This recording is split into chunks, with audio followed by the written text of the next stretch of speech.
살아가고 있는 우리들이 참 많은 부분에서 차이점이 있습니다. 사도행전을 보면은 초대교회 성도들이 즐겨 사용했던 그 단어들에 예수 그리스도의 이름을 즐겨 사용했고요. 또 복음과 또 의, 또 박해, 고난, 어떤 이런 단어들을 초대교회 성도들은 늘 품고 사용하고 기도하고 그렇게 살았습니다. 그런데 2000년의 세월이 지난 후에 동일한 하나님을 믿는 우리들의 그 용어들을 보면은 가장 많이 사용되는 용어가 축복, 그 다음에 성공, 또 위로, 또 치유, 사랑, 어떤 이런 단어들을 많이 사용하고 있습니다. 물론 우리는 그때처럼 그렇게 박해를 당하지는 않습니다. 한 가지 아쉬운 점이 있다고 한다면 우리도 초대교회처럼 좀 뜨거운 그 예수 그리스도의 복음과 또 예수 그리스도의 의와 예수 그리스도의 십자가, 우리가 사순절 세 번째 주일을 보내고 있습니다만 어떤 이러한 이 복음적이고 보다 더 근본적인 어떤 그러한 진리를 붙드는 그러한 이 부분들이 희석되어져 가고 있다는 것입니다. 오늘 말씀에서 우리는 그런 부분들을 다시금 회복할 수 있는 그러한 시간들이 되어지기를 원합니다. 우리 10절 말씀을 다시 한번 같이 봉독하겠습니다. 의를 위하여 박해를 받은 자는 복이 있나니 천국이 그들의 것임이라. 공동번역 성경을 보니까 옳은 일을 하다가 박해를 받는 사람은 행복하다. 하늘나라가 그들의 것이다.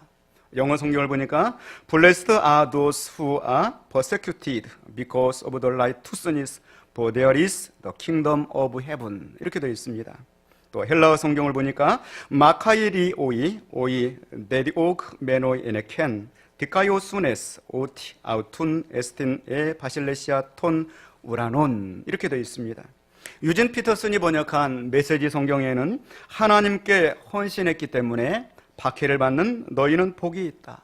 그 박해로 인해 너희는 하나님의 나라에 더 깊이 들어가게 된다. 이렇게 번역을 해 놓았습니다.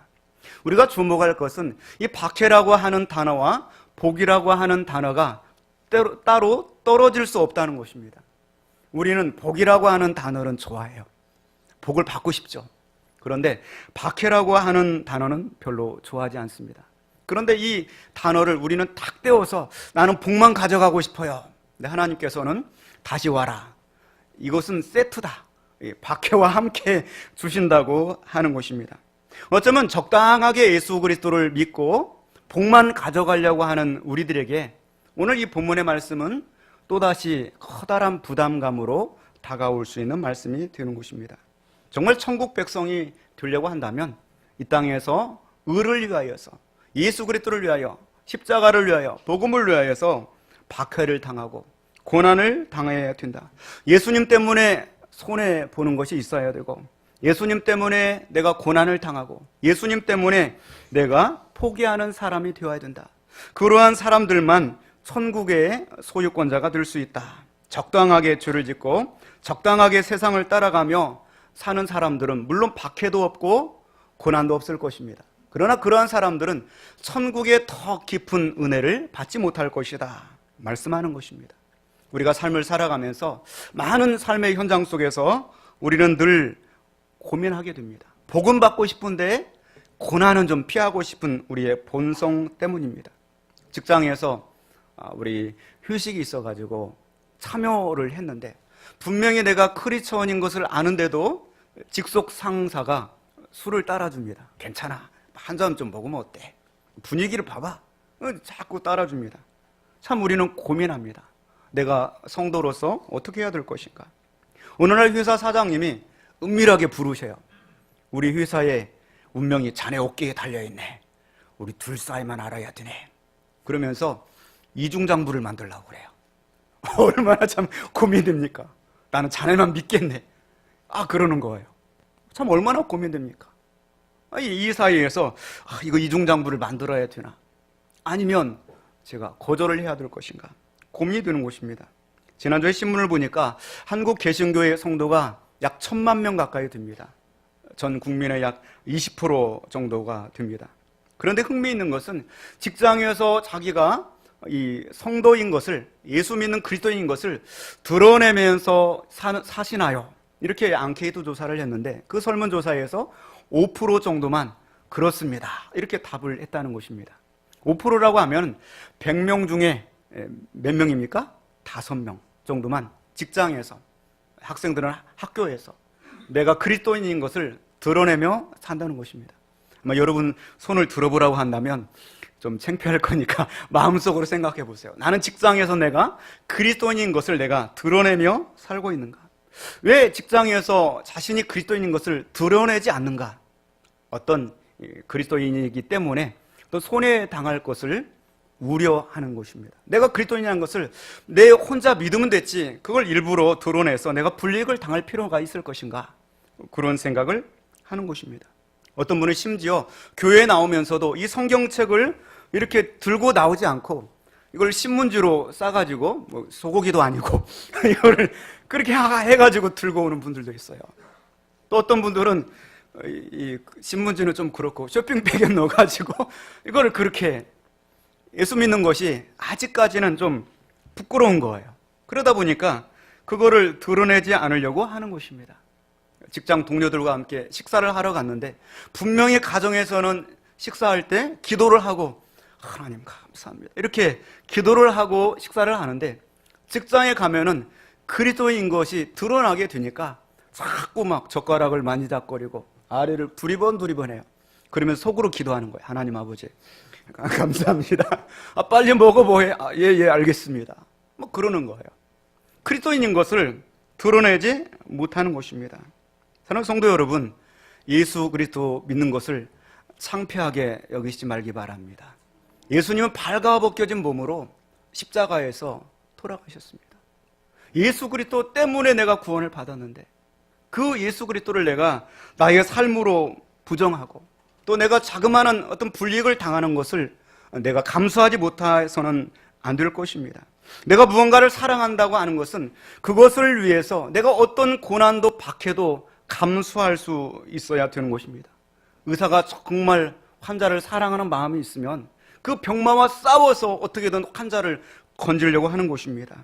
검사가, 법을 집행하는 사람이 정말 공의로운 대한민국을 만들기 위해서는 불의와 끊임없이 싸우고 공의로운 법 집행을 해야 되는 것입니다.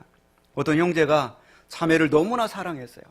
그래서 이제 결혼까지 약속을 하고 저녁에 데이트를 하며 가고 있는데, 어느 날 이 불안당들 몇 사람이 와가지고 위협을 하는 것입니다. 그러면서 다른 거는 다 필요 없고 너 옆에 있는 그 자매를 나한테 넘겨라.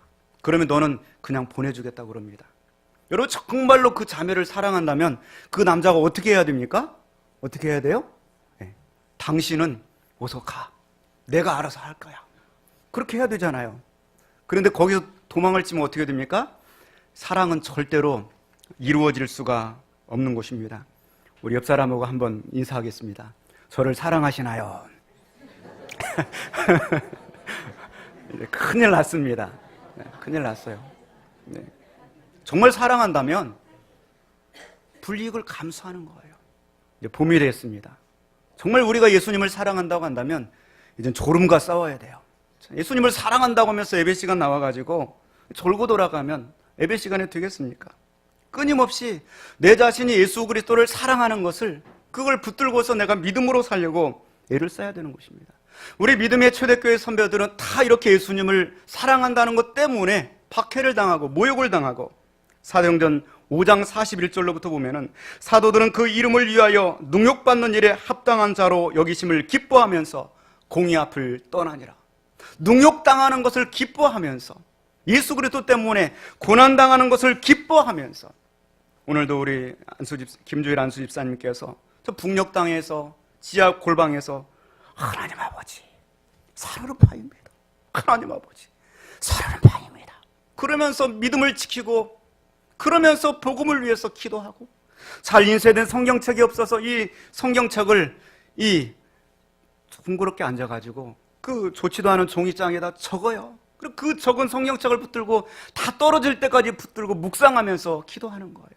또 그런 성도들을 또 있는데, 우리 생각에는 내가 예수 그리스도를 믿으면서 이왕이면 좀 행복하게, 예수 그리스도를 믿으면서 멋있게 살아봐야지, 오직 이 생각만 하는 거예요.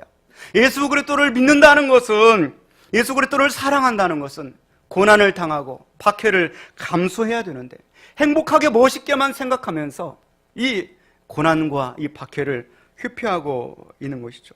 우리가 정말 멋있게 살고 싶습니다. 물론 행복하게 살고 싶습니다. 그런 마음이 저 안에도 통일하게 있습니다. 그런데도 불구하고 우리는 이 세상에서 그리스도 때문에 당하는 고난을 받아야 된다. 그래야 천국 백성이다. 그렇게 말씀하고 있는 것입니다. 왜 세상은 이렇게 하나님 믿는 사람들을 박해할 수밖에 없을까요? 제가 한 주간 동안에 참 이 말씀을 붙들고 고민했습니다. 이 팔복의 마지막 복인데 이 말씀을 어떻게 전달해야 될 것인가? 오늘 새벽에도 딱 눈 뜨니까 4시예요. 그런 자동적으로 머릿속에 생각이 나요. 의를 위해서 박해를 받는 자는 복이 있나니 어떻게 의를 위해서 박해를 받을 것인가? 그런 고민이 되었습니다. 왜 세상은 이렇게 예수 그리스도를 믿는 사람들을 미워하고 싫어할까요? 생각해 보니까 바로 하나님의 주신 그 음안을 우리가 붙들고 있기 때문입니다. 성경은 그렇게 말합니다. 오직 예수를 이야기하지 다른 것들 붙들고 천국 갈 수 없다고 말합니다. 세상 사람들은 많은 의들이 있습니다. 그렇잖아요. 양심적으로 또 기부도 하고 선행도 하고 자기 나름대로 인간들이 다 바르게 살려고 의롭게 살려고 노력하는 사람들이 많습니다. 자, 그렇게 하는데도 불구하고 우리 예수 그리스도를 믿는 이 사람들을 성경을 보면은 성경은 그러한 것들에 가산점을 주어서 예수 그리스도 없어도 야, 너가 선행을 많이 하는구나. 정말 너는 양심으로 바로 사는구나. 예수 그리스도 없어도 너는 의로운 사람이야. 그렇게 인정해 주지 않습니다. 인간의 모든 의는 전적으로 부패하고 타락해서 도저히 하나님 나라에 이룰 수 없다고 말씀하고 있습니다. 그렇다고 보니까 이 예수 그리스도를 믿지 않는 그 사람들은 예수 믿는 사람들을 미워하고 싫어하는 것입니다. 자기들이 의롭게 하려고 하는데 그것들을 인정해 주지 않는 것처럼 보이는 것입니다. 예수님 당시에도 바리새인들과 서기관들이 있었습니다. 이들은 일에 이틀씩을 금식을 했어요. 일주일에 이틀 금식하려면 할 수 있겠습니까? 정말 어렵습니다. 나이가 들어갈수록 더 금식하기 힘들어요. 밥심으로 이렇게 살아야 되기 때문에요. 참 어렵습니다. 그런데도 예수님 당시에 예수님께서는 독사의 자식들아, 그들을 향하여서 너네들이 아무리 그렇게 선행을 하고 율법을 지키고 그랬을지라도 예수 그리스도의 의를 붙들지 않으면 독사의 자식들아 그랬습니다. 너는 천국 백성들을 저 천국문 앞에서 가로막고 배나 지옥 자식들 만드는 자들이다. 그렇게 손가락질을 받았습니다. 우리는 이 세상의 모든 그 가치들을 다 부정하고 오직 예수 그리스도만을 우리가 붙드는 자들입니다. 성경은 그것을 가르치고 있습니다. 그러다 보니까 우리가 살아가고 있는 이 세상은 좋은 게 좋은 것 아니냐. 종교다원주의 세상을 살아가고 있습니다. 천마산을 올라가는데 마석에서 올라가나 호평에서 올라가나 결국에는 정상에서 다 만나는 거 아니냐. 그러면서 그 좋은 것 아니냐. 서로의 종교를 인정해주고 종교 간에 타협하고 대화하면서 평화롭게 사이좋게 지내자. 그런데 너희들은 왜 그렇게 독선적이냐, 왜 그렇게 비타협적이냐, 왜 그렇게 일걸수냐, 편협하냐, 그러면서 예수 그리스도를 믿는 자들을 좋아하지 않습니다. 그런데 우리 입장에서 보면은 오직 예수를 성경은 가르치고 있는 것입니다. 제가 아는 강남의 어떤 선교회, 빌라델비아 선교회라고 하는 그 선교회는요, 전화를 하면은 그 직원들이 그냥 전화를 안 받아요. 오직 예수, 안녕하십니까? 이렇게 전화를 받아요. 얼마나 예수를 강조하는지 몰라요. 만약에 여러분의 핸드폰에 자 전화를 했을 때 오직 예수 이렇게 받으면 이거 혹시 이단 아니야? 그렇게 생각할 수도 있을 것입니다. 성경은 오직 예수를 강조하고 있습니다. 그러다 보니까 이 세상에 도덕적으로 선하고 자기 나름대로 의롭다고 생각하는 그 모든 가치를 다 부정해버립니다. 그래서 우리는 오직 예수를 붙들기 때문에 세상 사람들은 미워하는 것입니다. 어쩌면 우리가 그들보다 더 의롭지 못합니다. 그들보다 더 많은 기부를 행하지도 못했습니다. 그런데도 불구하고 하나님의 그 놀라운 사랑으로 엄청난 선물을 받아서 부끄럽지만 우리가 구원받아 성도가 되었고요, 의인이라 칭함을 받는 자들이 되었습니다. 그런데 어떻게 해요? 정말 하나님이 그러한 방도로 그러한 구원의 계획으로 우리를 구원하시기를 기뻐하셨는데요, 그런데 어떻게 해요? 어떤 예쁜 아가씨가 있었습니다. 그 동네의 수많은 청년들이 그 아가씨를 마음속으로 연모했습니다. 그런데 어느 날 그 아가씨가 마음속에 사랑하는 사람이 생겼어요. 그리고 사람과 이제 결혼을 하게 됐습니다.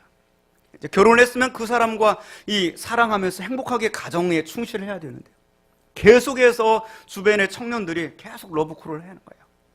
결혼했어도 괜찮아. 그러면서 커피 한 잔만 하자고. 선물을 편지를 써가지고 와가지고 그냥 받아주기만 하면 되지 뭐. 그런다고 뭐 달라지느냐? 어떻게 해야 됩니까? 그 여자분 입장에서 속으로 받고 싶은 마음도 있죠. 거절해야죠. 커피 한 잔쯤이야. 주는 대로 탁 받고 꽂고주면 꽂고 다니고 그러면 되겠습니까? 절대로 안 되는 것이죠. 정말 그렇습니다. 우리가 오직 예수 하나님의 그 놀라운 사랑을 받았어요. 그렇다고 한다면 이 소중한 선물을 우리가 지켜야죠. 할렐루야. 이 소중한 선물을 붙들고 우리 인생을 살아가야죠. 끝까지 천국 가는 날까지 이 사랑을 우리가 놓지 않고 살아가야 되는 거예요. 그것 때문에 세상은 우리를 미워할 수도 있습니다. 갈라디아 4장 28절 말씀에 육체를 따라 난 자가 성령을 따라 난 자를 미워한다고 그랬습니다. 형제들아 너희는 이삭과 같이 약속의 자녀라. 그러나 그때 육체를 따라 난 자가 성령을 따라 난 자를 박해한 것 같이 이제도 그러하도다. 육체를 따라 난 자들이 성령을 따라 난 자들을 박해하고 이제도 그러하도다 이렇게 말씀하고 있습니다.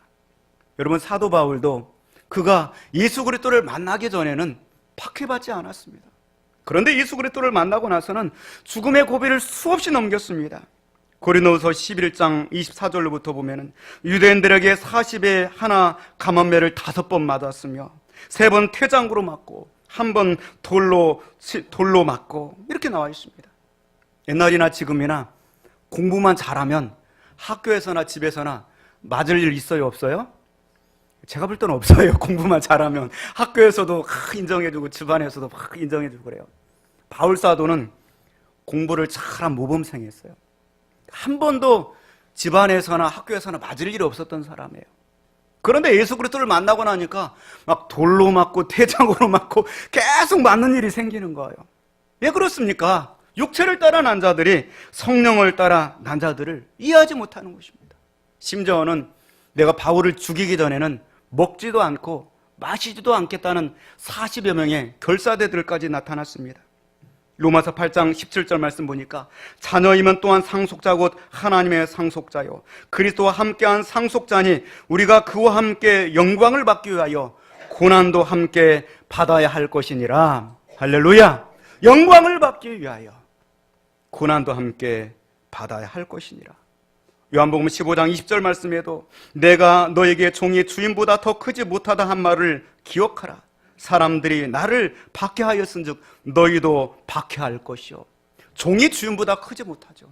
우리 주인 되신 예수님께서 십자가에 달리시기까지 박해를 당하셨는데 우리가 고난을 피하면서 그러면서 우리가 세상에 멋있는 인생을 꿈꾸면서 살아서야 되겠느냐 하는 것입니다. 디모데후서 3장 12절 말씀에도 무릇 그리스도 예수 안에서 경건하게 살고자 하는 자는 박해를 받으리라. 오늘 마태복음 5장 11절 말씀에도 나로 말미암아 너희를 욕하고 박해하고 거짓으로 너희를 거슬러 모든 악한 말을 할 때에는 너희에게 복이 있나니. 할렐루야. 예수 믿기 전에는 우리도 그들과 똑같은 사람이었습니다. 그들과 똑같이 가족을 사랑하는 것이 세상의 전부고, 그렇죠, 친구를 사랑하는 것이 세상의 전부인 줄 알고 살았습니다. 그런데 우리의 영안이 열리고 나니까 이제는 가족을 사랑하는 것도 좋지만 주일날 가족들을 위해서 어디로 캠핑을 가고 주마다 놀러 다니는 것도 좋지만 이제는 예배의 시간이 더 귀한 것이에요. 할렐루야. 그러다 보니까 세상 사람들이, 육체를 따른 남자들이 우리를 미워하는 것입니다. 이해할 수가 없는 거예요. 이전에는 세상과 좋은 관계를 유지하면서 그러면서 그들과 어울리며 사는 것이 최고의 낙이었습니다. 그런데 이제 영안이 열리고 나서 보니까 예배하고 찬송하고 교회 안에서 성도들과 함께 교제하고 사귀는 것이 너무나 즐겁고 마음이 행복한 거예요. 그러다 보니까 세상 사람들이 이제는 미워하는 것입니다. 어떤 권사님이 술고래 남편과 함께 살아요. 날마다 핍박을 당합니다. 성경책을 찢어버리고 발길질을 하고, 그래도 새벽마다 나와서 하나님 앞에 간절히 기도하는 것입니다. 우리 남편을 변화시켜 주옵소서. 그런데 그 남편은 뭐 하고 있는지 아십니까? 네, 술자리에 가 있는 거예요. 거의 1년 365일 중에 컨디션 안 좋은 날 빼놓고 300일은 그냥 그 술자리에 가 있는 거예요. 그런데 술을 마시면 무슨 얘기를 하냐면 예수 믿으려면 우리 집사람처럼 믿어야 돼, 그러는 거예요. 예수 믿.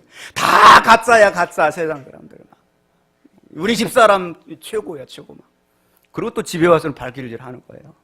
언젠가는 그 영혼이 변화되게 되는 것입니다. 여러분, 우리가 세상을 살아가면서 우리의 문제가 무엇이냐? 그거는 바로 너무나 우리가 미움받지 않으려고 하는 것이 문제라는 것입니다. 여러분, 혹시 2015년도쯤에 나온 책인데요, 일본 사람이 저작을 한 책입니다. 미움받을 용기라고 하는 책이 있습니다. 이 책 혹시 읽어보신 분 계신지 모르겠어요. 미움받을 용기. 알프레드 아들러라고 하는 오스트리아의 어떤 심리학자가 굉장히 많은 영향을 끼쳤습니다. 그 영향을 받은 일본인 기미시 이치로와 또 고가 후미다케라고 하는 그 두 분이 저작을 한 책입니다. 그 책의 내용들을 이렇게 보면은 그런 겁니다. 용기를 굉장히 중요시 여깁니다. 그래서 뭐 아들러가, 오스트리아의 심리학자는 그 아들러가 끼친 영향이 많습니다. 여러분 익히 들어본 그러한 단어들이 많을 텐데요. 상처받을 용기, 벼랑 끝에 설 용기, 버텨내는 용기, 늙어갈 용기, 나와 마주서는 용기, 포기하지 않는 용기, 인생에 지지 않을 용기. 굉장히 용기를 강조합니다. 우리가 세상에 살면서 정말 불행해지는 것은 환경 탓도 아니다. 너의 잘못도 아니다. 그럼 바로 너가 용기가 부족해서다. 그렇게 그가 이야기를 하고 있습니다. 그러면서 정말 이 세상에서 행복해지려고 한다면 미움받을 용기가 있어야 된다. 이렇게 이야기를 하는 것입니다. 왜냐하면 우리가 모든 사람들과 어울려서 살면서 아무리 내가 노력을 하고 살아도 한두 사람 정도는 나를 미워하는 사람이 있다는 거예요. 근데 그 사람 때문에 상처받고 주저앉아 있으면 실패자가 된다는 거예요. 미움받을 용기가 있어야 된다. 내가 정말 옳다고 한다면, 이것이 정말 가치 있고 진리라고 한다면 미움받아도 소신껏 살아갈 용기가 있느냐, 이렇게 말하는 것이죠. 일본에 얼마 전에 지진 해일의 피해로 인하여서 20만 명 이상이 숨져갔던 애가 있습니다. 그때 중앙일보의 한 이 칼럼을 제가 이렇게 스크랩을 한 것이 있습니다. 거기 보면은 산리쿠라고 하는 그 일본의 해변가의 이 동부 해안이죠. 한 마을에 촌장이 있었습니다. 그 촌장이 역사적인 문헌들을 연구해 보니까 이 주기적으로 일본의 해안에 이러한 이 쓰나미의 해일 피해가 있었던 것이죠. 보니까 12m에서 14m 사이의 해일 피해가 있었던 기록들이 있습니다. 그러면서 이제 방파제를 이렇게 이 동부 해안에다 쌓아 나가는데 보통 10m 방파제를 건설하는데 이 마을 촌장은 계속해서 15m 이상을 건설해야 된다고 우기는 거예요. 여러분도 혹시 뉴스를 보아서 알 겁니다. 예. 그러니까 마을 사람들이 이 촌장을 미워하는 것입니다. 주변 마을들은 10m로 탁 건설을 해가지고 공기도 잔뜩 뛰어들고 건설비도 조금 들어가고 무엇보다도 관광객들이 왔을 때 전망이 어느 정도 보여요. 거기다 5m를 더 쌓아놓으면 전망이 사라져버려요. 누가 우리 마을로 오겠느냐. 근데 그래도 이 나이 드신 촌장은 15m 이상을 쌓아야 된다는 거예요. 결국에는 이 미움을 받고 미운털을 이렇게 받고 그러면서도 15.5m의 이 방파제를 건설을 했습니다. 그리고 이 얼마 후에 지진 해일이 일어나게 된 거예요. 그래서 20만 명 이상이 다 죽었습니다. 그런데 이 마을 3천여 명이 한 명도 죽지 않았습니다. 한 명 죽지 않아요. 마을 사람들이 그렇게 미워했는데 누구 때문에? 미움받았던 그 촌장 때문에 3천여 명이 살아났어요. 나중에 보니까 한 사람이 죽었는데 외부에서 온 낚시꾼이 방파제 넘어가가지고 낚시를 하다가 한 사람이 죽었다고 그래요. 여러분, 이 세상에 살면서 모든 사람들은 다 칭찬받고 싶고 인정받고 살고 싶습니다. 그래서 성경은 우리에게 말합니다. 을을 위해서 박해를 받는 자가 복이 있다. 그 육신을 따라 난 사람들이 지금은 너희들을 이해해주지 못할지라도 그래도 언젠가는 아무개가 옳았어. 아무개 정말 고마워. 나를 위해서 기도해주고 나를 이끌어줘서 고마워. 그런 때가 올 것이라고 말씀하고 있습니다. 을을 위해서 박해를 받고요, 미움받을 용기를 가지고 믿음으로 살라고 말씀하고 있습니다. 이 의가 무엇입니까? 바로 예수 그리스도의 사랑입니다. 십자가의 복음입니다. 바로 예수 그리스도입니다. 예수 그리스도를 위하여서, 그 십자가의 사랑을 위해서 내가 때로 세상에서 미움을 당하고 세상에서 불이익을 당한다 할지라도 나의 편안함과 안일과 성공과 부귀만을, 멋있는 인생만을 추구할 것이 아니라 옳은 일을 위해서 미움받을 용기를 가지라고 말씀하고 있습니다. 세상 사람들이 염려하고 근심하고 있을 때 마태복음 6장 말씀 보니까 공중의 새를 보라. 심지도 않고 거지도 않고 창고에 모아 들이지도 아니하디 너희 하늘 아버지께서 기르시나니 너희는 이것들보다 더 귀하지 아니하냐. 들의 백합화를 봐라. 어떻게 자라는가 생각해봐라. 수고도 아니하고 길쌈도 아니하느니라. 오늘 있다가 내일 아궁이에 던져지는 이 풀들도 하나님께서 이렇게 귀하게 입히시는데 너희는 무엇을 마실까 무엇을 먹을까 염려하지 마라. 그리고 오직 그의 나라와 그의 의를 구하라. 할렐루야. 의를 구하라. 그리하면 이 모든 것을 너에게 더하여 주시리라고 말씀하고 있습니다. 우리가 구해야 될 이 의는 하나님이 우리에게 주신 최고의 선물입니다. 이 선물을 지키기 위해서 때로는 내가 미움받을 용기를 가지고 살아가라고 말씀하고 있습니다. 우리 10절 말씀 다시 한번 보고 말씀을 맺겠습니다. 의를 위하여 박해를 받은 자는 복이 있나니 천국이 그들의 곳입니다. 아멘. 유진 피터슨의 메시지 성경을 보니까 하나님께 헌신했기 때문에 박해를 받는 너희는 복이 있다. 그 박해로 인해서 너희는 하나님 나라에 더 깊이 들어가게 될 것이다. 할렐루야. 한 주간 동안에도 이 말씀 붙들고 미움받을 용기를 가지고 사시기를 주님의 이름으로 축원을 드립니다. 기도하겠습니다.